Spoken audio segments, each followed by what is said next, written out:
이 시간에 기도로 돌파하여 교회를 변화시키자, 이런 제목으로 함께 은혜를 나누도록 하겠습니다. 자, 이것은 이번 한 해의 새 표인데요, 우리 한번 따라해 봅시다. 기도로 돌파하여, 다시 한번요. 기도로 돌파하여 교회를 변화시키자. 다시 한번, 교회를 변화시키자. 자, 우리 좌우 옆사람께 한번 인사해 봅시다. 기도로 돌파하여 교회를 변화시킵시다. 자, 우리 좌우의 두 분에게 양쪽 인사를 하는 거예요. 기도로 돌파하여 교회를 변화시킵시다. 기도로 돌파하여 교회를 변화시킵시다. 시작.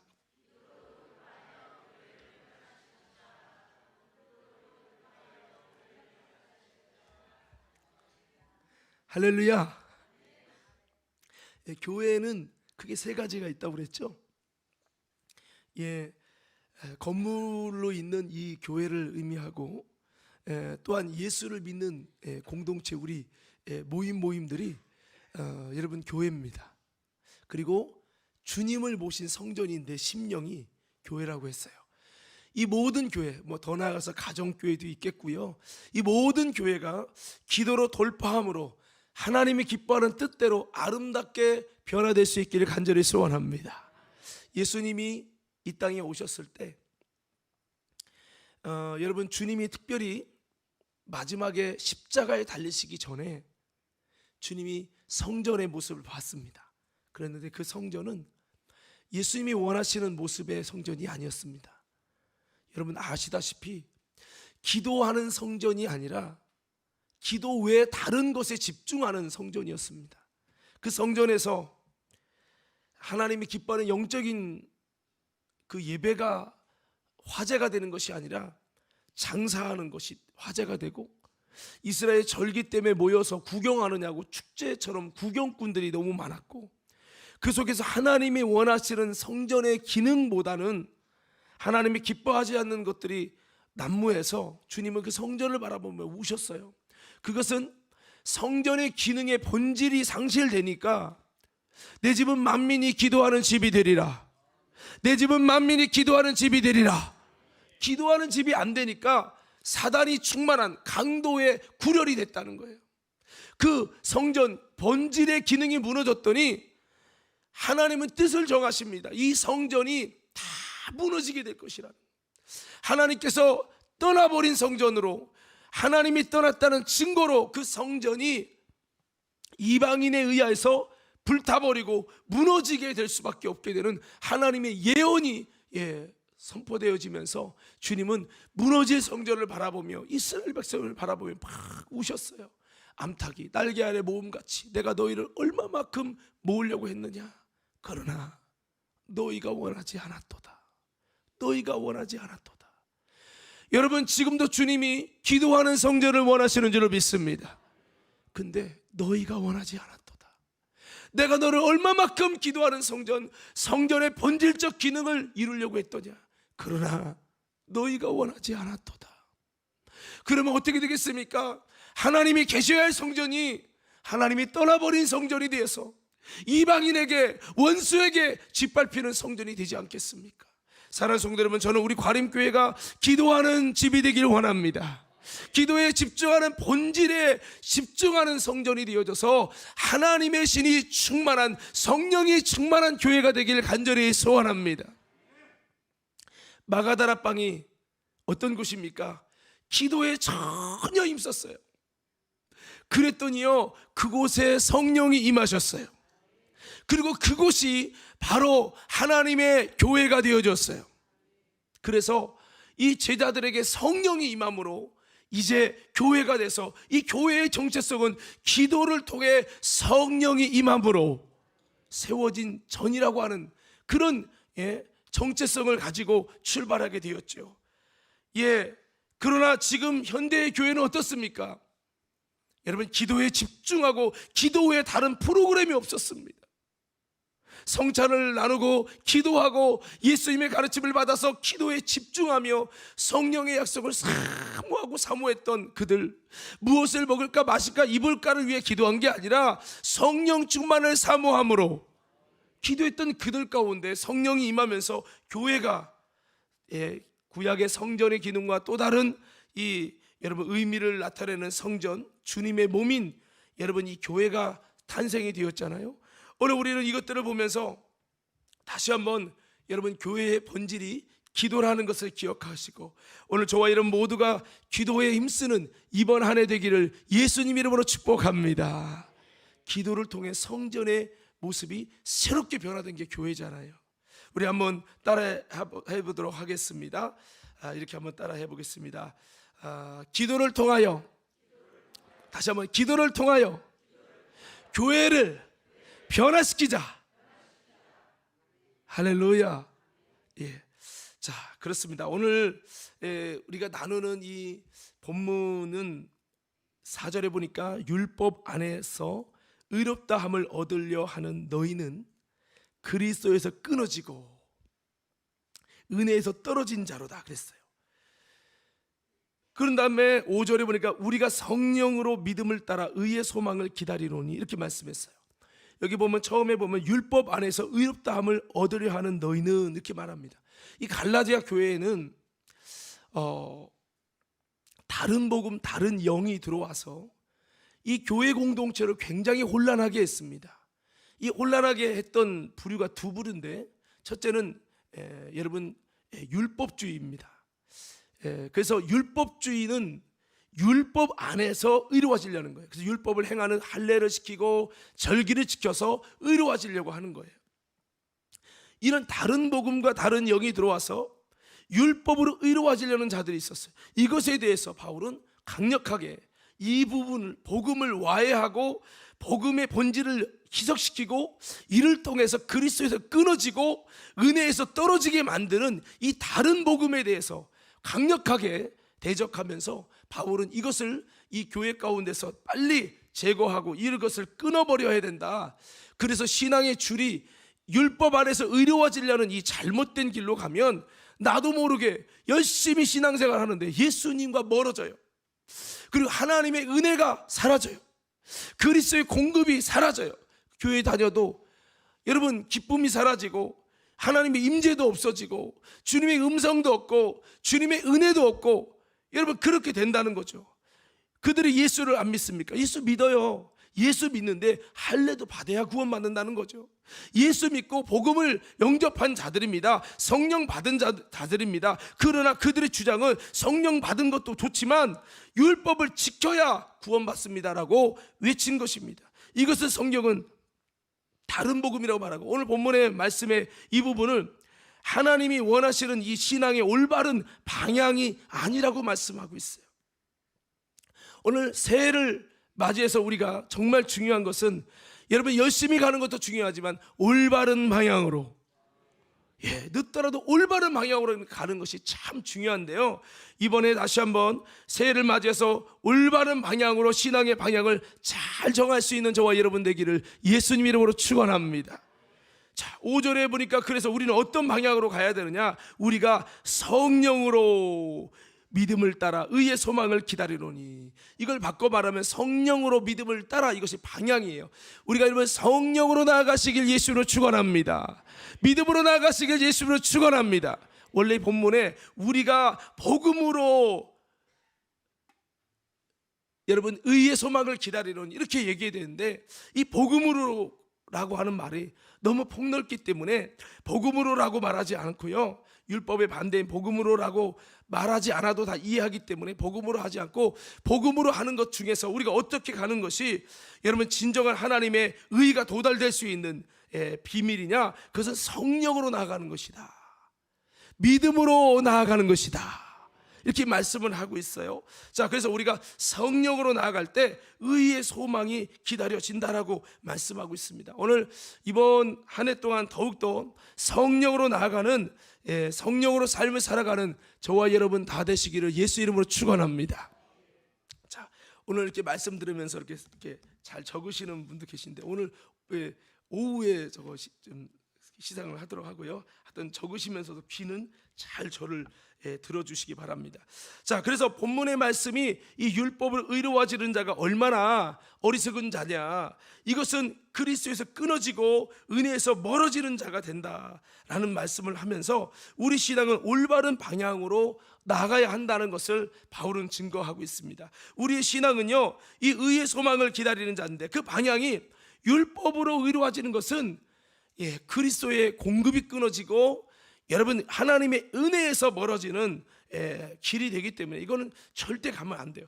우리는 더 나아가서 우리가 신앙생활 나름대로 하는데 내 신앙생활이 나도 모르게 그리스도와 자꾸 끊어진다면 그것이 하나님의 원하는 방향의 신앙이 아님을 기억하며, 내가 개신교에 왔다고, 감리교에 왔다고, 내가 예수를 믿는 공동체에서 신앙생활하며 예배 드렸다고 해서 그것이 주님과 올바로 연결됐다고 말할 수는 없습니다. 여러분, 주님이 기뻐하는 신앙의 방향, 올바른 방향이 아니면 그리스도에서 끊어지고 은혜에서 멀어진다는 걸 꼭 기억하시면서 여러분 다시 한번 신앙의 올바른 방향을 딱 정해가지고 여러분 주님과 연결되고 은혜가 임하는 삶이 되기를 예수 이름으로 축원합니다. 우리가 보면요, 갑자기 전기가 안 되네. 어제도 제가 그랬어요. 보니까 그 침대 위에 그 따뜻한 매트 그 있잖아요, 전기 매트, 그거를 해놨는데 아니 갑자기 보니까 이게 에러가 나서 이게 안 되는 거예요. 역시 벌써 고장났구만. 이거 왜 안 되는 거야? 고장났다고 막 한참 했어요. 했더니 아내가 보더니 고장났네? 이러더라고요. 그러더니 여보 저기 혹시 선 있는데 한번 봐봐. 그러니까 우리가 선이 빠져 있는 거예요. 그게 침대랑 그 연결된 선이 빠져 있으니까 거기서 에러 났다고 빨리 에러를 고치라고 뜬 건데 나는 고장 났다고 막 그런 거예요. 그 선을 딱 꽂으니까 정상으로 작동되는 거예요. 여러분 그런 일들이 있잖아요. 뭐 악기를 하는데 멀티탭이 연결됐는데 분명히 선이 다 연결됐거든. 왜 안 되는 거야? 나중에 보니 멀티탭이 꽂다 마른 거야. 겉을 볼 때는 꽂혀 있는 거지. 근데 살짝 누르니까 탁 꽂히면서 전기가 되는 거예요. 아유, 그럼 그렇지. 여러분 왜 이런 말을 하는 줄 아십니까? 전기도 선이 그 작은 차이지만 연결됐냐 안 됐냐에 따라서 전기가 220V가 딱 흐르거나 안 흐르거나 그렇게 되잖아요. 그것처럼 예수님과도 우리가 온전히 연결되어지고 잘 연결되는 게 참 중요하다 이 말이에요. 여러분 다시 한번 그것을 위해서 신앙의 방향이 참 중요하단 말이죠. 여러분 그래서 오늘 성경의 말씀은 이 신앙의 방향에 바울이 말하는 의로워지는 비밀, 이 비밀의 아주 중요한 방향을 이 성령으로 나아가는 삶에 대해서 말씀을 하고 있어요. 우리 과림교회 믿음의 성도 여러분, 이번 한 해 성령으로 나아갈 수 있기를 예수님을 축원합니다. 한번 여러분 돌아보세요. 여러분은 성령으로 살고 계십니까? 여러분 성령으로 살고 계시냐 이 말이에요. 이 성령으로 나아간다는 것은 성령으로 사는 것을 말씀하고 있어요. 갈라디아서 5장 이후에도 보면 우리가 성령으로 살면 성령으로 행할지니 하면서 성령으로 사는 길에 대해서 말씀하고 있어요. 여러분 그러니까 육체로 사는 사람은 육체로부터 썩어진 열매를 거두고 성령으로 사는 자는 성령으로부터 성령의 열매를 맺는다고 그랬어요. 그러면서 성령의 열매를 맺는 사람들은 누구냐? 그러면서 진정한 그리스도인이 누구냐? 육체와 정과 욕심을 십자가에 못 박았느니라. 성령으로 사는 사람은 나를 십자가에 못 박고요, 육체를 따라서 육체가 원하는 여러분 그 갈라디아서 5장에 이렇게 보면은 육체의 일은 현저하니 이렇게 나오잖아요. 그래서 여러분 내가 이르노니 너희는 성령을 따라 행하라. 그리하면 육체의 욕심을 이루지 아니하리라. 육체의 소욕은 성령을 거스리고 성령은 육체를 거스리나니 이 둘이 서로 대적함으로 너희의 원하는 것을 하지 못하게 함이니라. 너희가 만일 성령의 인도하시는 바가 되면 율법 아래에 있지 아니하니라. 이렇게 말씀하는 거예요. 그래서 육체의 일은 분명하니 곧 음행과 더러운 것과 호색과 우상숭배와 주술과 원수 맺는 것과 분쟁과 시기와 분냉과 당짓는 것과 분열함과 이단과 투기와 술취함과 방탕함과 또 그와 같은 것들이라. 전에 너희에게 경계한 것 같이 경계하노니 이런 일을 하는 자들은 하나님의 나라를 유업으로 받지 못할 것이요. 육체가 원하는, 여러분 육체가 원하는 것 중에 제일 1번이 뭐예요? 음행이에요. 음행. 그리고 더러운 것들, 호색, 여러분 뭐 여러 가지 이런 것을 쫓아 살면 어떻게 됩니까? 육체의 열매를 맺어가지고 하나님 나라 못 들어간다는 거예요. 그래서 신앙은 두 줄이에요. 육체의 열매를 맺는 길이 있고 성령의 열매를 맺는 길이 있어요. 이것은 간단해요. 육체를 따르면, 육체를 쫓아 살면 육체의 열매를 맺는 거예요. 그러나 성령을 쫓아 살면, 성령을 따라가면 성령의 열매를 맺고 이렇게 되는 거예요. 그래서 여러분 갈라디아 6장에서도 사람이 무엇으로 심든지 그대로 거두리라.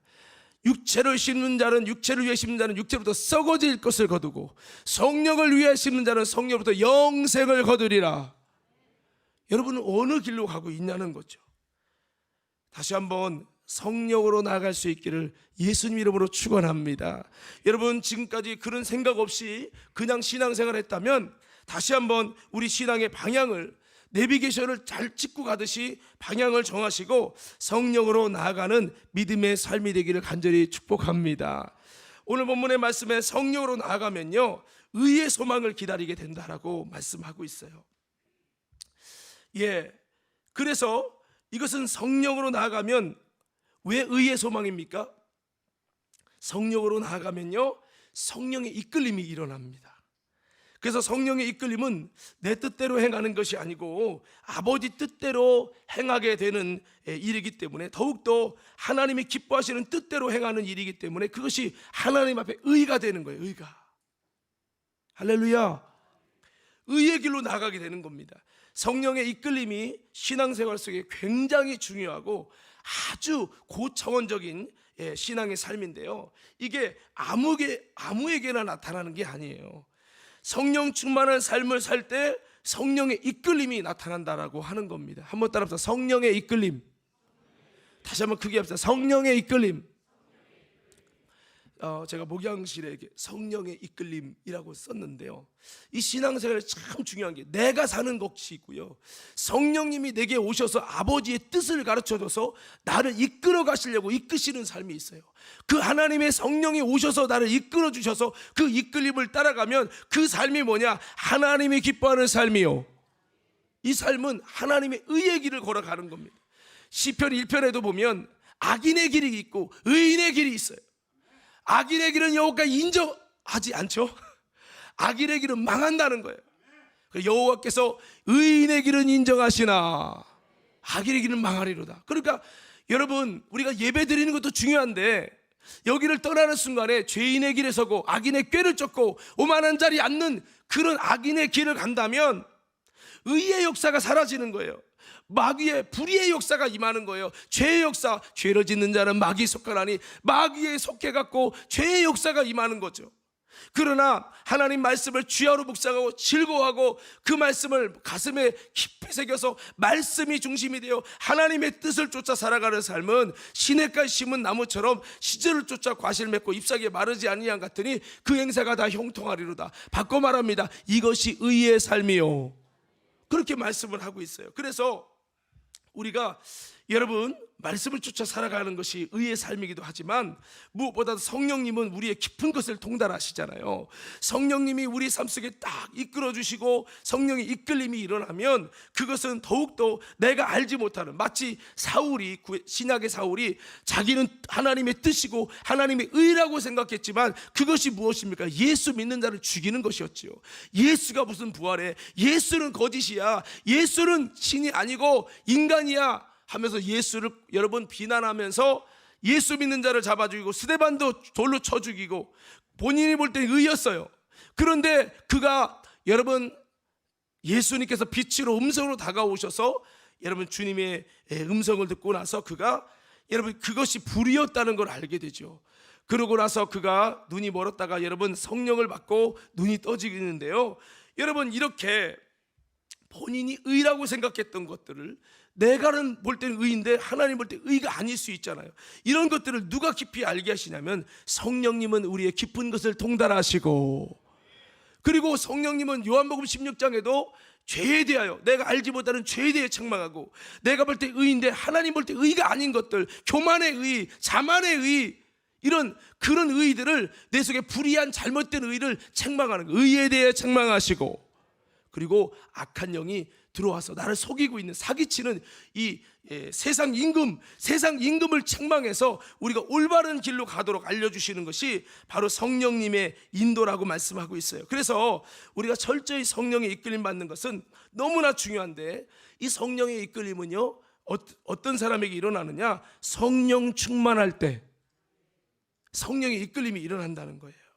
그래서 성령의 이끌림은 아버지의 뜻대로 살게 되는 아주 중요한 진정한 의의 소망의 역사가 그에게는 주어지게 되는 겁니다.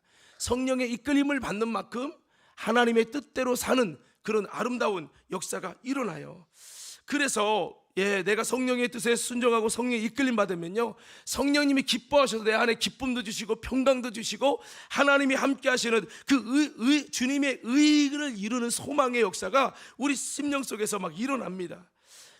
오늘 저와 여러분들이 다시 한번 의의 역사를 위해서 우리는 율법을 지켜서 의로워질 수 없는 그 길로 가는 게 아니라 성령의 이끌림을 따라 성령으로 살아감을 통해 하나님의 의의 역사, 의의 소망이 저와 여러분 가운데 충만하게 나타나기를 간절히 소원합니다. 마태복음 7장 21절에 뭐라고 했습니까? 주여 주여 하는 자마다 천국에 가는 게 아니라 아버지의 뜻대로 행하는 자야 들어간다고 그랬어요. 천국은 아버지의 뜻대로 행하는 자가 들어가는데, 이 아버지 뜻이 뭐냐는 거죠. 여러분, 이 아버지 뜻을 어떻게 보면 예수 믿는 게 아버지 뜻이다, 물론 맞아요. 그런데 여기 이 7장 21절에 그 앞에 말씀 보면 열매를 보고 그 나무를 알겠다고 그랬어요. 좋은 열매 맺지 않는 나무마다 찍혀 불에 던지어진다고 말씀했어요. 그 열매는 그들의 삶을 말하고 있는 거예요. 그러므로 아버지 뜻대로 행하는 자라는 것은 단순한 믿음을 가졌다, 그런 차원으로만 말할 수 있는 얘기가 아니라는 겁니다. 이 아버지 뜻이 무엇이냐? 성경에 보니까 고린도전서에 보니까 여러분, 하나님의 뜻을 가장 잘 아시는 분이 있어요. 누굴까요? 성령님이에요. 성령님은 하나님의 깊은 것을 통달하시나니. 여러분, 아버지 뜻을 가장 잘 아시는 분이 성령님이에요. 그래서 성령님의 이끌림은 아버지 뜻대로 우리를 살도록 나의 삶을 향한 아버지의 뜻을 드러내시는 것이 성령의 이끌림이에요. 그래서 아버지 뜻대로 살게 하시기 때문에 성령의 이끌림은 우리가 성령의 이끌림을 살아가는 삶이야말로 진정으로 아버지의 뜻대로 살아가는 신앙의 놀라운 비결이 된다는 거죠. 그래서 이런 삶에는 하나님의 의의 역사, 의의 소망이 있다라고 하는 겁니다. 또 여러분, 요한복음 6장에 보면 나는 내 뜻을 행하러 온 것이 아니라 아버지의 뜻을 행하러 왔다. 아버지의 뜻은 이것이니 아들을 보고 예수를 보고 믿는 자마다 마지막 날 다시 살리는 이것이니라. 그래서 여러분, 예수님을 통해서 그 영혼을 구원하고 살리는, 영혼 구원 살리는 일이 아버지의 뜻이다라고 이야기했습니다. 자, 아무쪼록 저와 여러분들이 우리의 삶의 현장에 지금 현실에 내게 요구하실 아버지의 뜻이 무엇일까? 나에게 원하시는 아버지의 뜻이 무엇일까? 내가 새해를 살아가면서 내가 어떤 삶을 구체적으로 살기 원하시는가? 이 모든 구체적인 것은 여러분 성령님이 아십니다. 할렐루야. 그래서 중요한 것은 성령님의 이끄심이 있는 게 너무 중요해요. 자, 그러면 어떤 사람에게 성령의 이끌림이 있다고요? 좀 아까 제가 답을 드렸는데, 성령 충만한 자에게. 자, 이걸 한번 성경 구절 한번 찾아보겠습니다. 누가복음 4장 1절 한번 띄워주시고요, 함께 읽겠습니다. 시작.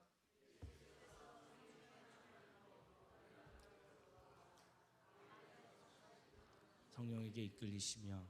자, 사실은 성령의 이끌림을 이야기할 때 이것은 예수님의 생애를 통해 놀랍게 증거되고 있는 예수님의 생애의 가장 중요한 핵심입니다. 예수님은 공생의 처음부터 성령에게 이끌리셔서 광야의 시험을 받으시고 공생애를 출발하셨는데, 모든 생애 속에 예수님은 내가 자의로 말하지 않고 아버지의 듣는 것을 말한다고 하셨고, 또 병을 고치는 것도 바로 성령을 힘입어 귀신을 쫓아내고 또 성령으로 병을 고쳤다고 성경이 말씀하고 있어요. 사도행전 10장 38절에 나사렛 예수님에게 성령과 능력을 기름 붓듯 하셨으며 저가 두루 다니시며 착한 일을 행하시고 마귀에 눌린 자를 자유케 하더라. 여러분, 병을 고치시고 마귀에 눌린 자를 자유케 하시다 그랬어요. 이것이 성령의 놀라운 은혜를 부어주신 후에 귀신도 쫓아내고 착한 일이라는 병을 고치고 수많은 결박당한 자를 자유케 하는 일들을 하셨다는 거거든요. 그러니까 예수님의 생애가 철저히 이 성령에 의해서 또 성령의 이끌림으로 하셨다는 거죠. 특별히 4장 1절에 보니까 예수님이 이 성령의 이끌림 받은 것에 보니까 성령의 이끌림 전에 뭐가 먼저 있었죠? 자, 1절에 보니까 성령의 이끌림 전에 뭐가 먼저 있었어요?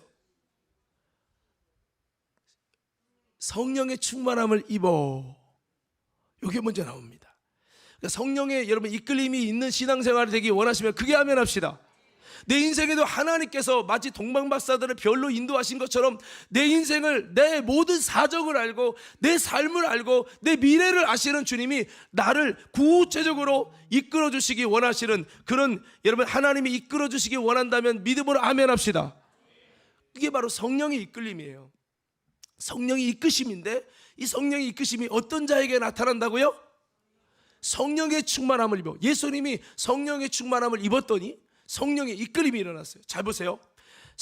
성령의 충만과 성령의 능력은 좀 다른 차원이에요. 성령의 충만이라는 것은 성령에게 100% 장악당한 상태, 성령님의 뜻에 내 마음대로 할 수 없는 상태가 성령 충만이에요. 할렐루야. 주님만이 왕이십니다. 여러분, 내가 없는 상태가 성령 충만이에요. 그래서 성령 충만은 막 내가 능력을 행한다고 성령 충만이 아니고, 여러분 내 뜻대로 할 수 없는 상태, 그분이 왕이셔서 그분의 뜻에 내가 100% 장악당해서 그분에게 지배당할 수밖에 없는 상태. 할렐루야. 이게 성령 충만입니다. 그러면 여러분 성경에 보면 사도행전 10장 38절에 나사렛 예수에게 성령과 능력을 기름 붓어서 하셨으면 그랬어요. 성령을 기름 붓어 하셨다고 하고 끝나면 되는데 성령과 능력을 분리해서 말씀하고 있어요. 그러니까 여러분 보세요. 내가 성령 받아서 방언하고 막 그냥 내 마음이 막 주의 영으로 충만해졌어요. 그래서 막 내가 견딜 수 없어 막 눈물도 나고, 통곡을 하고 회개해요. 누가 봐도 이건 성령 충만의 은혜예요. 또 성경이 보면 성령 충만할 때 방언의 은사가 임한다고 했어요. 그럼 물어봅시다. 방언의 은사가 받았으니까 능력 충만해서 병든 자에게 손을 얹으면 낫습니까? 예? 아니거든요, 여러분. 물론 성령 충만과 능력은 깊은 연관을 갖고 있어요. 그렇지만 성령 충만함이 능력과는 조금 별개의 문제라는 거죠. 할렐루야. 그래서 우리는 성령 충만도 받으시고 능력도 받으시고 그래야 되는 거예요. 그래서 예수님도요 성령 충만을 입으신 다음에 그 다음에 뭐 하냐면 성령의 이끌림을 받아요. 이끌림을 받아서 금식을 합니다. 아버지 뜻을 이루는 거죠. 그럴 때 마귀의 시험이 있습니다. 마귀의 시험을 이기고 나서 누가복음에 보면은요, 이제 시험을 이긴 다음에 그 다음에 뒤에 성경에 뭐라고 되어 있냐면, 제가 14절을 읽어드릴게요. 13절 14절 누가복음 4장 13절 14절. 마귀가 모든 시험을 다한 후에 얼마 동안 떠나니라. 예수께서 성령의 능력으로 갈릴리에 돌아가시니 그 소문이 사방에 퍼졌고. 여러분 이 누가는요 의사기 때문에 굉장히 정확합니다. 단어 하나하나도 그냥 쓰지 않아요. 이 모든 순서도 그냥 하잖아요. 다 여러분 이것이 여러분 이 비밀이 있는 건데, 그래서 성령의 충만함을 입고 그다음에 성령의 이끌림이 있었어요. 성령의 이끌림을 받느냐 안 받느냐 나의 결정이에요. 성령의 이끌림을 받았어요. 예수님은 받아서 금식도 하고 받아서 여러분 이 마귀와 싸워 이겼어요. 그랬더니 여러분 성경이 뭐래요? 14절에 바로 표현되는 단어가 성령이 충만이라고 하는 단어가 아니라 성령의 능력으로. 예수님이 이제 공생애가 본격적으로 출발됐다는 말씀을 하고 있어요. 저와 여러분 가운데 성령의 충만을 입으시고 성령의 이끌림을 받으시며 성령의 이끌림 잘 받아서 저와 여러분 가운데 성령의 능력으로 충만될 수 있기를 예수님으로 축원합니다. 예수님이 그래서 능력으로 이제 사역을 감당하시는 역사가 일어나고, 그때부터 하나님의 역사와 이적이 놀랍게 나타났던 것입니다. 자, 그래서 이거를 종합해 보면 누가복음 4장 1절에 보니까 예수님은 성령의 충만함을 입어서 성령에 이끌렸다고 기록하고 있어요. 이것은 바로 우리가 걸어갈 영적인 삶의 아름다운 스케줄입니다. 우리가 어떻게 아버지 뜻대로 행해요? 여러분 그럴 수 있는 사람은 한 명도 없어요.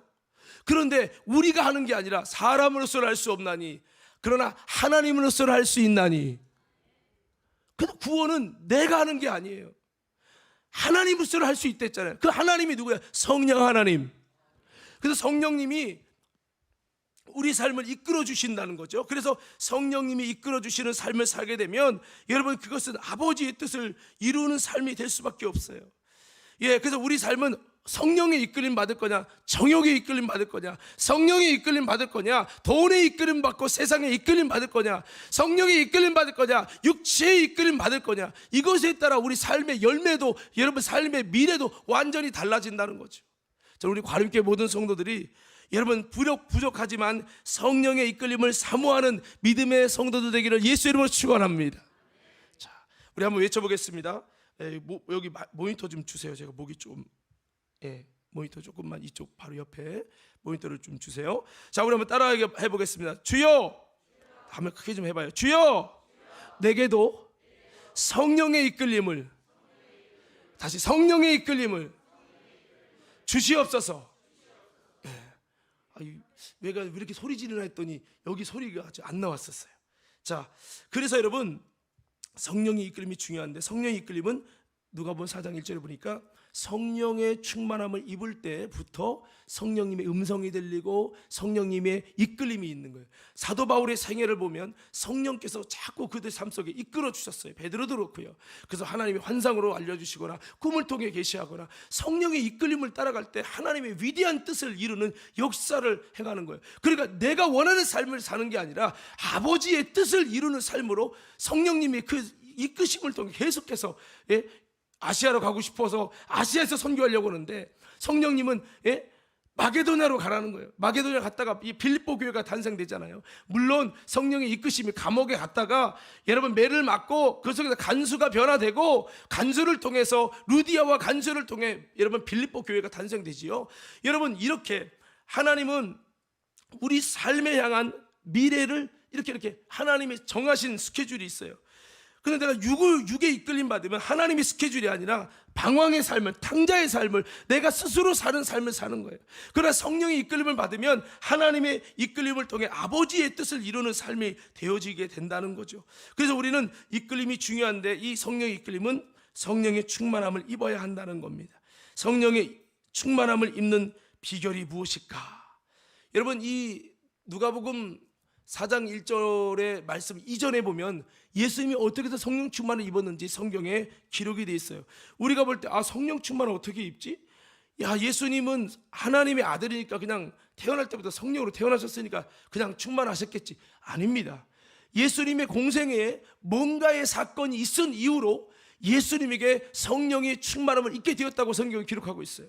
자, 누가복음 3장에 보면 여러분 대충 짐작하시겠지만 여러분 누가복음 3장에 보면 21절 22절 한번 읽어보겠습니다. 이 내용이 나옵니다. 함께 읽겠습니다. 시작.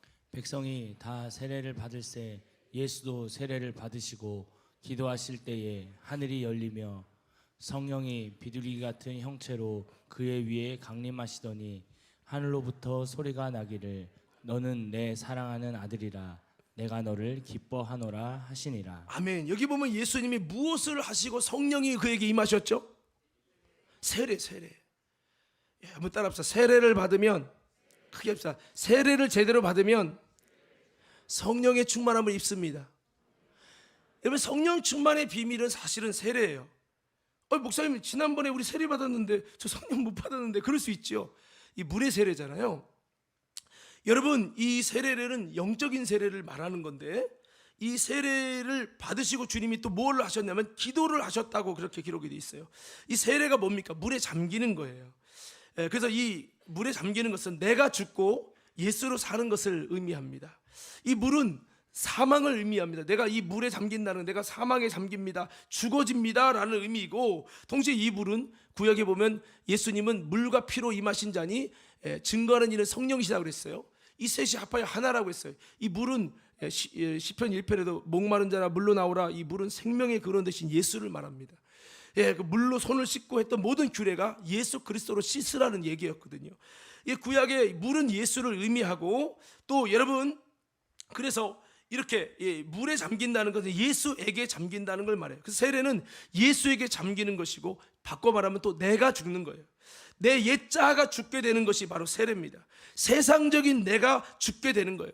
죄를 행하며 육신적으로만 살려고 하는 나를 십자가에 못 박는 거예요. 할렐루야. 그러니까 우리가 기도했다고 성령 충만이 아니고, 여러분, 먼저 내가 그리스도에게 온전히 잠겨져서 내가 그리스도 앞에, 여러분, 죄 짓고 싶은 내가 싹 죽을 때에, 여러분, 그럴 때 여러분, 저와 여러분 가운데 성령의 충만함을 입게 되는 줄로 믿습니다. 그래서 우리에게도 세례가 필요하다는 거죠. 세례가, 내가 죽는 세례가 필요한 거예요. 자, 세례, 그러면 여러분들이 내가 죽는 세례 외쳐보세요. 세례. 다시 한번, 세례. 어떤 세례가 필요하다고요? 내가 죽는, 내 자아가 죽는, 육신적으로 살려고 하는, 여러분, 그런 내 옛자아가 죽는 그 세례가 필요하다고요. 그것이 예배가 될 수도 있고 집회가 될 수도 있고 기도가 될 수도 있겠지만, 오늘 예수님은 이렇게 세례 받을 때에 또 세례 받으시고 또 뭐 하셨으면 기도하실 때라고 표현합니다. 세례 받고 기도하셨다고 표현하고 있어요. 세례 시에 예수님은 기도하실 때에 성령이 임하시고 충만케 되었다고 기록하고 있어요. 예수님의 세례 받으심과 같은 과정이 우리에게도 필요하다라고 하는 겁니다. 내가 죽고 주의 영으로 충만하게 되는 이 상태, 이런 상태가 우리에게 꼭 필요하다라고 하는 거죠. 결국 세례와 같은 영적인 나의 죽음과 주의 영으로 충만하게 되는 이 상태의 과정이 필요한데요, 내가 그리스도에게 잠기게 되는 성령 충만의 이 비결, 그럼 우리가 어떻게 이런 역사를 이룰 수 있을까요? 여러분, 그것은 바로, 한번 따라합시다. 절대적인 기도밖에 없습니다. 자, 여러분, 예수님의 세례와 비슷한 것이 제자들에게는 어떻게 찾아왔습니까? 예수님은 세례 받으면 한 번의 세례로 그렇게 됐지만, 제자들에게는 어떻게 했어요? 너희가 예루살렘을 떠나지 말고 아버지 약속하는 걸 기다리라. 너희가 물론 세례 받았지만 이제 몇 날이 몇 대여 성령으로 세례를 받으리라 하셨는데, 그 예루살렘을 떠나지 않는 방법이 마가다락방에서 전혀 기도에 힘쓰는 것이었습니다. 제자들에게 있어서 영적 세례가 임하는 것은 마가의 다락방이었습니다. 이 마가의 다락방은 철저히 그들의 기도에 집중하는 겁니다. 그리고 회개에 집중하는 것이었다고 사도행전 2장은 말합니다. 어찌할꼬 회개하는 그들에게 베드로 사도는 너희가 각각 예수 이름으로 회개하여 죄사함을 받으라. 그리하면 너희에게 성령을 선물로 주실 것이라고 말씀합니다. 즉, 마가의 다락방은 기도에 집중한 곳이고 회개에 집중한 곳입니다. 그래서 기도에 집중하고 회개에 집중하여 내가 온전히 부인되는 자리, 그곳이 바로 제자들에게 마가의 다락방이고, 그것이 바로 여러분 그들이 영적인 세례가 임하는 비결이었던 거죠. 여러분, 성령 충만이 그들에게 임한 다음에 제자들에게 어떤 일이 일어났습니까? 성령에 이끌려서 하나님의 나라의 일을 할 수 있는 하나님의 나라의 일이 진행됐어요. 그들이 예수를 믿고 따르다가 예수를 배반하고 돌아왔을 때 성령의 이끄심이나 인도가 일어나지 않았습니다. 그런데 그들이 예수님 만나고 예수님 앞에 자복하고 주님이 말씀한 대로 예루살렘을 떠나지 않고 기도에 전념하며 기도로 나를 죽이는 거죠. 따라합시다. 기도로 나를 부인하고 기도로 나를 죽이자.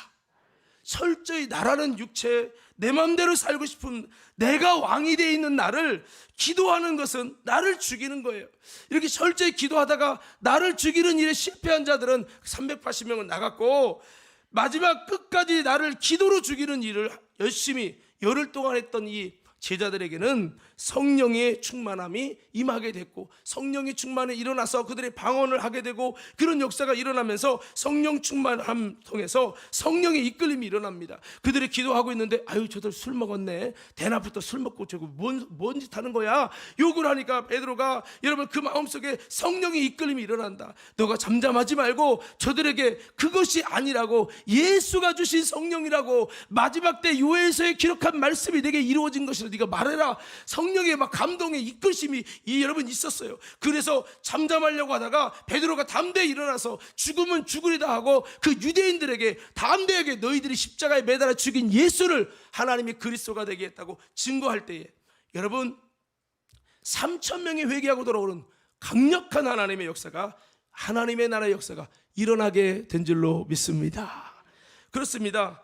그래서 우리도 이렇게 아버지 뜻을 이루기 위해서 이 영적인 세례가 필요합니다. 이 세례는 나를 죽이는 것이고, 마가다락방의 내용을 비교하면 철저히 기도로 내가 젖어져서 기도로 내가 죽는 것이죠. 기도는 단순히 무엇을 마실까 입을까를 구하는 것이 아니라, 따라서 기도는, 다시 한번, 기도는 나를 죽이는 시간이다. 나를 부인하는 거예요. 내가 그리스도에게 잠기는 거예요. 할렐루야. 이번에 여러분 기도를 통해서 정말 나를 철저히 죽이는 마가의 다락방을 이룰 수 있게 되기를 예수 이름으로 축원합니다. 그래서 성령 충만함을 입었던 그들은 아버지의 뜻이, 성령의 이끌림 속에 아버지의 뜻이 이루어져서 의의 소망의 역사가 계속 일어났잖아요. 우리도 이렇게 마가의 다락방을 이루어갈 수 있는 우리 과림교회가 되기를 간절히 소원합니다. 이것을 위해서 우리들도 성령 충만을 이루기 위해서 내가 예수님께 잠기고 내가 주님께 온전히 죽는, 기도하면서도 내 교만과 나로 충만한 기도, 이것은요 영적 교만만 이룰 뿐이라는 거죠. 의의 소망이 없어요. 이것이 아니라 철저히, 여러분 제자들이 모여서 마가다락방에 무슨 기도했을까요? 그들이 모여서 무엇을 먹을까 마실까 입을까 이 기도한 게 아니에요. 성령 받기를 위해 기도하고, 베드로 사도의 말에 의하면 사도행전 2장 이후에 본 내용을 보면 38절 이하에 보면 그들이 회개하며 내가 죽고 주님 우리는 예수님 실패자입니다. 주님의 능력이 없이 안 됩니다. 성령 없이 나는 아무것도 할 수 없는 자입니다. 주님을 배반한 실패자입니다. 성령님 나를 붙잡아 달라고 철저히 그 그리스도에게 완전히 잠기는 그 기도했잖아요. 우리도 이런 기도를 통해서 여러분 다시 한번 성령의 충만함을 입고 성령의 충만함을 통해 성령의 이끌림이 저와 여러분에게 나타날 수 있는 한 해가 되기를 예수 이름으로 축원합니다. 그래서 이 사건을 이루기 위해서 우리가 실천적인 상황이 있는데, 그것은 뭐냐? 자, 제가 한번 외치면 여러분 답은 절대적 기도 생활이에요. 자, 어떻게 하면 우리가 성령의 충만을 이룬다고요? 절대적 기도 생활. 어떻게 하면 우리에게 성령의 이끌림이 일어난다고요? 그러니까 우리가 성령의 이끌림이 있으면 좋아, 여기까지 알면 오늘 듣고 삶에 적용이 하나도 안 되는 거예요. 그게 아니라 우리 삶 속에 어떻게 하면 성령 충만해질 수 있을까? 내가 죄를 짓고 내가 교만해도 내가 어떻게 하면 이 모든 것을 극복할 수 있을까? 여러분 절대적 기도 생활, 기도에 힘쓰다 보면 회개도 나오고 교만한 나도 돌아보고 내가 알지 못한 그 불의도 여러분 주님께 돌아가면서 하나님 앞에서 성령 충만이 이루어지는 것을 믿으시기 바랍니다. 성령 충만 이루고 싶다면, 여러분이 정말 성령 충만 이루고 싶다면 여기 집회 저기 집회 따라다니는 게 문제가 아니에요. 부흥회를 했다고 성령 충만이라고 말할 수 없어요. 여러분 중요한 것은 내가 절대적 기도에 힘써야 될 줄로 믿습니다. 사도들이 성령 충만 마가다락방에 절대적 기도하다가 성령 충만 받았죠. 고넬료는 기도에 온전히 힘써서 기도를 쉬지 않았다고 고백했을 때 성령 충만 입었죠. 그런 다음에 제자들이 걱정한 것은, 아이고 성령 충만 받아서 3,000명 회개시켰는데 근데 좀 시간 지나다 보니까 또다시 이거 옛날로 돌아가는 것 같아. 그래서 베드로와 제자들이, 요한이 뭐에 힘썼냐면 하루에 3번씩 뭐에 힘썼다? 절대적 기도에 힘쓴 거예요. 그러니까 절대적 기도 생활을 힘쓰면 성령 충만이 유지되고 내가 왕인 게 아니라 주님만이 왕이 되시는 아름다운 은혜의 역사가 일어나는 것을 믿으시기 바랍니다. 그래서 우리에게는 이 마가다락방이 필요하다는 거죠. 이 다락방은 내가 그리스도에 잠기는 것이고 내가 기도할 때 성령의 충만함이 임하게 된다는 겁니다. 그래서 이 시대에 정말 필요한 것은 이 절대적 기도 생활이라는 거예요. 여러분 우리가 과거에 비해서 20년 전에 옛날엔 뜨거웠는데, 여러분 과거에 비해서 뭐가 바뀌었습니까? 저는 제가 가만히 보면 과거에 비해서 기도가 많이 줄었어요. 부흥회 때 그때는 참 기도 많이 했어요. 갈수록 시대가 변할수록 기도가 점점 사라져요. 예배 시간에도 사라져요. 부흥회 때도 옛날에는 그렇게 많이 1시간 2시간씩 기도하고 눈물 콧물 쏟으며 했는데 지금은 그렇지 않아요.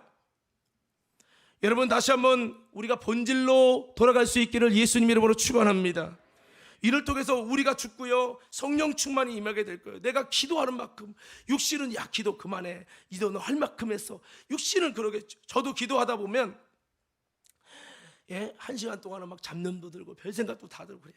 그러다가 이제 1시간 넘어 2시간 넘어가면은 조금씩 이제 더 깊이 집중이 돼요. 이제 한 3시간 좀 넘어가면 이제 다른 이제 잡념들이 사라지고 주님께 딱 집중이 돼요. 그러니까 기도하는 만큼, 기도하기 싫은 나를 주님께 쳐서 복종시켜서 기도 마가다락방처럼 막 그렇게 하는 만큼 여러분 성령의 이끌림이 일어나고 예, 이것이 된단 말이에요. 그래서 육신이 원하는 것대로 가는 것이 아니라 성령의 이끌림이 자연스럽게 일어나려면 내가 성령 충만함에 이르도록 내가 기도에 집중하는 거예요. 처음엔 기도해도 뭐 바뀐 것도 없고 음성도 안 들리고 뭐 환상도 안 보이고 아무것도 없는데 무슨 이끌림이 있지? 여러분, 그래요. 원래 그래요. 처음엔 그런데 계속 기도해 보세요. 기도에 더 집중해 보세요. 그래, 내가 온전히 한번 기도해 보자. 온전히 여러분 기도하고 집중해 보세요. 어느 순간에 성령님의 이끄심이 일어나고 주님의 이끄심에 감동이 일어나고 갑자기 왜 이러지? 내가 왜 울고 있지? 갑자기 눈물이 나고 감동이 되고 내 기도를 갑자기 성령이 확 이끌어 주시고 내 생각을 확 이끌어 주시고 할렐루야. 성령의 이끌림이 일어나는 거예요. 그러면서부터 그 이끄심에 순종하면, 물론 거부하고 배타하면 안 되지만 순종하면 여러분 의의 소망의 역사가 일어나게 되는 것이지요. 그래서 이 의의 역사가 일어나니까 우리 심령이 자유하고 행복하고 참된 신앙의 맛을 누리게 돼요. 교회 다니면서 신앙의 맛을 누리지 못하는 이유는 이 길로 가지 않기 때문에 그렇습니다. 그냥 육으로 사는 거예요. 육신을 따라 사는 거예요. 세상 정욕을 따라 살아요. 그러니까 성령님 안에서 성령의 이끌림 속에서 성령으로 의의 소망을 기다리나니 이 길로 가지 않는다는 거죠. 성령의 오직 의인은 믿음으로 말미암아 산다고 했는데, 이렇게 주님과 뜻을 같이하여 성령의 이끌림을 받는 삶은요, 참된 믿음이 그에게 나타납니다. 이런 믿음의 삶에는 새롭게 하시고 주님의 뜻을 이루어 의의 소망을 이루게 되는 아름다운 역사가 있는 것을 믿으시기를 바랍니다. 자, 그렇습니다. 우리가 이렇게 아버지의 뜻을 이루며 의의 소망을 이루어 갈 때 우리에겐 진정한 돌파와 승리와 열매와 응답의 역사가 있습니다. 신앙생활 속에 이렇게 기도가 중요해요. 기도는 성령 충만의 비결이고 기도는 성령의 이끌림을 위한 전제 조건입니다. 우리가 이걸 잊어버리시면 안 돼요.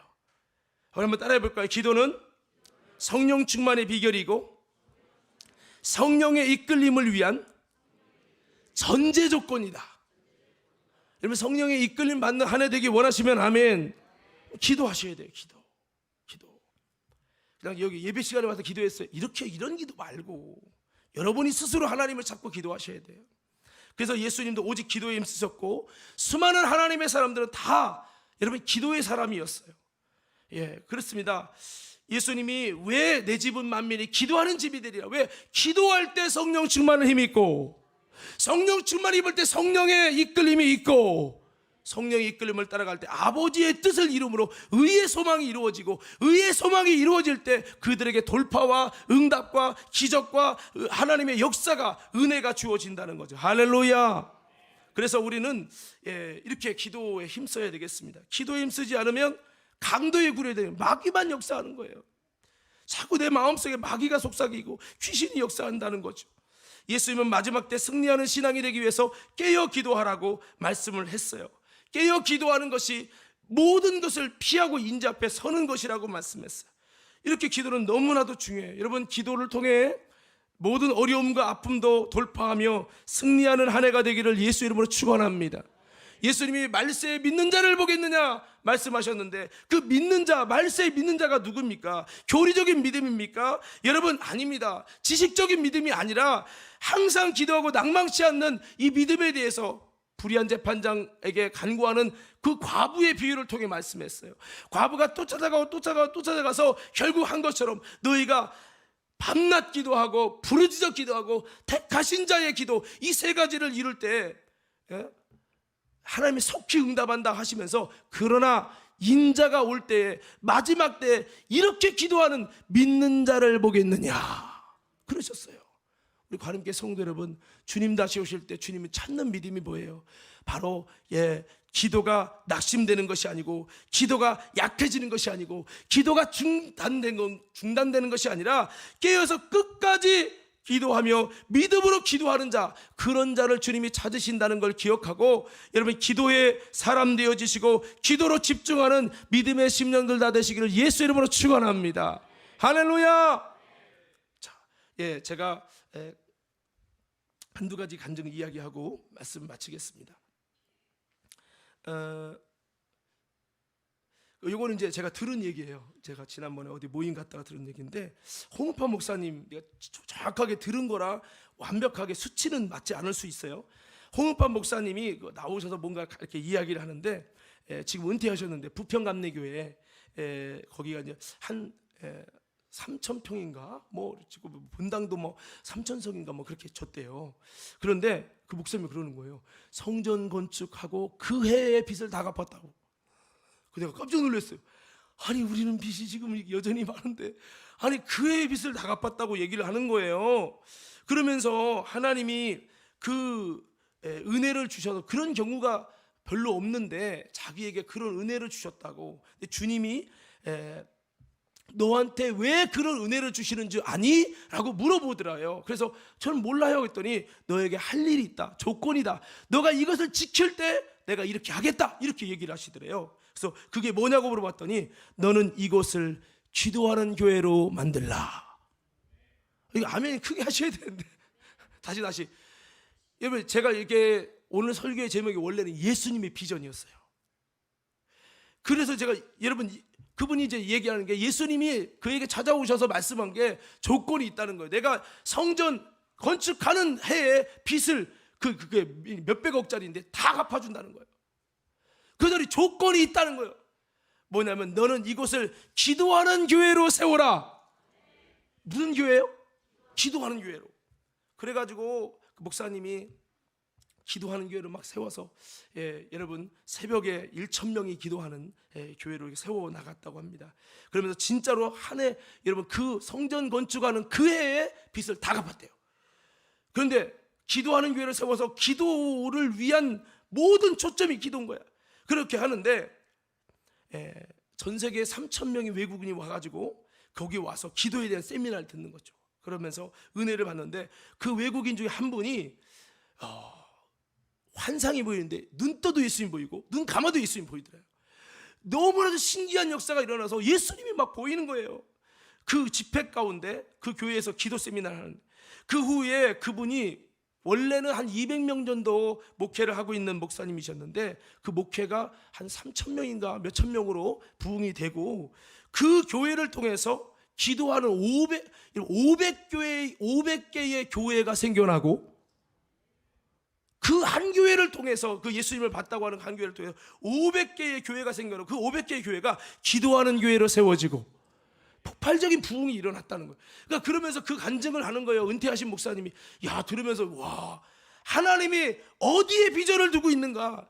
너는 이 땅 위에 기도하는 교회를 세우라. 너가 기도하는 교회를 세우면 내가 그 해에 이런 역사를 주겠다. 그 얘기를 들으면서 또 건축을 해야 되는 제 마음속에 주님이 기도하는 교회를 이렇게 원하시는구나. 할렐루야. 그런 마음을 제가 생각해 봤어요. 사실 오늘 본문의 말씀 또 이번에 표를 정하게 된 게 제가 얼마 전에 기도학교를 갔었어요. 오랜만에 기도학교 가서 막 말씀을 기도에 대한 말씀 들었는데 막 내 속에 기도의 막 세포가 살아나는 것 같은 거예요. 막 그래서 그렇지 맞아, 내가 기도라는 거를 열심히 해야 되는데 내가 기도를 많이 잃어버렸구나. 내가 더 다시 기도해야지 막 그러는데 그 집회가 새벽에 4시 반부터 시작해서 새벽 예배 끝나고 또 가서 밥 먹고 와서 또 아침부터 시작해서 쉬는 시간이 없이 계속 밤 9시 반까지 세미나가 진행돼요. 그러니까 얼마나 힘들겠어요. 그런데 세미나가 진행되는데 그 세미나 끝나고 이제 자유롭게 기도하고 가는 거예요. 그러니까 얼마나 피곤하겠어요. 막 커피를 막 몇 잔을 마셔도 막. 그런데 제가 9시 반에 끝났는데 쫙 기도하길래 내가 갈까 말까 하다가 내가 그래도 최소한 1시간 이상은 기도하고 가야지. 물론 그렇게 가도 12시 자면 내가 4시간도 못 자는데 그래도 그렇게 해야지 하고 기도를 하는데 이렇게 이제 한 20분 정도 지나가니까 불이 샥 꺼지면서 이제 기도하는 게 목사님들은 대다수 가시고 이제 거기 이제 원래 성도들이 막 기도하는 거예요. 그래서 내가 옛날에 저렇게 기도하면서 내가 마지막까지 남아 기도한다고 했었는데 생각하면서 주여 기도하는 자가 되게 달라고 막 기도를 했어요. 그래서 기도를 하는데 가다 보니까 부시럭부시럭 보니까 아내가 이제 기도 끝나고 가려고 준비를 하더라고요. 보니까 뭔가 일이 있었는데 저는 그때는 뭐 그걸 모르고 그렇게 같이 짝꿍이니까 같이 숙소에도 들어가고 해잖아요. 근데 그렇게 가만 기도하다가 이렇게 또 보니까 이제 기도가 맞춰지고 뭔가를 하더라고요. 그래서 어떻게 되나, 내가 1시간 한다고 작정했는데 어떡하지? 어떻게 고민하다가 그래 그냥 기도해야지 했더니 가만히 10분 있다가 뒤로 가더라고. 그 뒤에 가서 이제 있는 거예요. 기도하면서 자꾸 이게 보이지 않게 내 마음속에 신경이 쓰이는 거예요. 기도는 나는 앞으로 지금 30분 이상 남았는데 어떡하지? 아내가 일어나니까 나도 일어나 가야 될 것이냐. 그래, 좀 편히 좀 잠 많이 자고 내일 졸지 않게 은혜 받으면 되지 않을까? 이런 생각과 한쪽에서는 야, 네가 마음의 뜻을 정했으면 끝까지 해. 이런 마음과 여러 가지 헷갈리는 거야. 그러다가 야, 너 여기서도 안 지키면 너 교회 가면 지켜지겠냐? 기도한다는 건 작심삼일 될 거 아니냐? 이런 마음이 여러 가지 막 교통하는 거야. 그래서 에이, 그냥 지켜야지. 그리고 기도를 합니다. 하다가 이제 막 한 15분, 10분 남았어. 그러니까 이 정도로 할 만큼 했으니까 아내가 너무만 20분 기다렸는데 내가 가야지. 그런 마음이 있다가 야, 어차피 한 거 끝까지 해. 두 마음이 싸우는 거야. 그래서 끝까지 합니다. 한 3분 남았습니다. 이제 거의 다 했으니까 일어나도 되겠지. 또 한 마음에 야, 네가 1시간 한다고 했으면 그 3분을 더 한다고 뭐가 틀리냐? 그래 더 하자. 그래서 3분을 정확하게 더 채워서 1시간을 싹 기도했어요. 아내가 혼자 기다리든 말든. 근데요, 그 1시간이 딱 넘어갔는데 성령의 임재가 일어나는 거야. 아니, 나는 하나님은 그런 하나님이 아니겠지 생각했는데 1시간이 정확히 넘어가고 내가 그 시간을 지키는데 성령의 임재가 이러면 막 눈물이 나면서 성령 임재 속에 하나님의 마음이 막 느껴지기 시작하는 거예요. 그러면서 정한 게 이번 표, 기도로 돌파하여 교회를 변화시키자. 그러면서 내가 어떻게 해나갈지, 그래, 내가 하루에 몇 시간 기도하자. 우리 성도들에게 하루에 1시간 기도하시기 바랍니다. 아멘. 그러면서 내 마음속에 결단을, 옛날부터 할까 말까 하다 결단을 했는데 그게 매일 저녁 기도입니다. 주님, 내가 정말 저녁에 설교 준비돼도 바쁜 시간 많은데 매일 저녁 기도하겠습니다. 그러면서 결단하면서 9시 저녁 기도회를 이제 정하게 된 겁니다. 예, 그러면서 여러 가지 하나님이 제게 주신 비전들 이렇게 정하면서 우리 교회를 향해 어떻게 나갈지 하나님과 소통하면서 막 이렇게 적었어요. 적으면서 막 눈물을 닦으면서 성령의 임재 속에서 제가 막 기도를 했었던 기억이 있어요. 여러분, 때로는 무슨 시간 때문에 그 주님이 역사하시다 하나님은 중심을 보시지. 한번 따라합시다. 하나님은 기도의 분량을 통해 성령이 역사하십니다. 여러분, 기도를 진짜 안 해본 분들은 엉뚱한 얘기를 합니다. 여러분, 저는 여러분들이 이번 한 해 그냥 저절로 좋아지기를 바랄 게 아니라 뭔가 하나님 앞에 기도하는 나를 기도하는 사람으로 세워서 뭔가 여러분 하나님 앞에 아름다운 믿음의 변화를 줘서, 기도는 뭐냐? 내가 죽는 시간이고 기도를 통해 성령 충만을 힘입어서 여러분 놀라운 하나님 앞에 변화의 역사가 일어날 수 있는 우리 모두가 되길 예수 이름으로 축원합니다. 여러분, 그 혹시 1번부터 6번으로 띄운 게 있으면 아까 말씀한 순서 한번 띄워주세요. 예, 이게 영적 침례의 회개와 기도죠. 두 번째, 이럴 때 성령 충만이 일어나면 이게 다 영적인 공식이에요. 성령 충만이 일어나면 뭐가 일어나요? 성령이 나타남과 이끌림이 있어요. 성령의 이끌림이 있으면 어떻게 됩니까? 성령으로 살게 되어지는 거예요. 성령으로 사는 건 그냥이 아니에요. 성령의 이끌림을 받을 때 성령으로 사는 거예요. 성령으로 삶이 일어나면 어떻게 됩니까? 하나님의 뜻이 이루어져요. 그럴 때 의의 소망의 역사가 일어납니다. 그렇게 되어지면 여섯 번째로 돌파와 이김과 간증과 능력과 응답이 일어나는 거예요. 할렐루야. 이번 한 해 이런 축복의 한 해가 되기를 예수 이름으로 축원합니다.